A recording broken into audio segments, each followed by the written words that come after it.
क्या आपके पेशाब के अंदर ग्लूकोज़ का अखराज हो सकता है? तो 2 ऐसी कंडीशंस के बारे में आपको बताता हूँ जिसके अंदर पेशाब के अंदर ग्लूकोज़ आ सकती है। नंबर 1 डायबिटीज़, ज़ियाबतीस या हाई ब्लड शुगर भी जिसे बोलते हैं। जब आपके खून के अंदर शुगर की मिकदार ज़्यादा होगी, तो गुर्दे उसको एक हद तक फ़िल्टर करके रीअब्ज़ॉर्ब कर सकते हैं।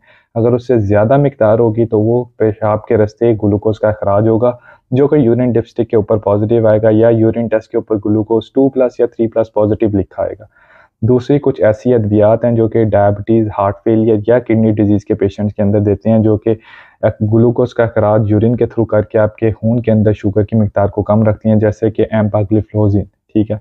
ये टैबलेट्स अगर आप ले रहे हैं तो इसके अंदर ग्लूकोज़ आ सकता है। अब जानना ये ज़रूरी है, अगर आपके पेशाब के अंदर ग्लूकोज़ आ रहा है तो ये फ़ेवरेबल एनवायरनमेंट है बैक्टीरिया के लिए यूरिनरी ट्रैक्ट इन्फेक्शन का, इसलिए ज़रूरी है कि आप पानी का इस्तेमाल ज़्यादा करें और अगर आपको पेशाब की नाली की इन्फेक्शन की अलामात हो तो अपने डॉक्टर से रुजू करें। इस वीडियो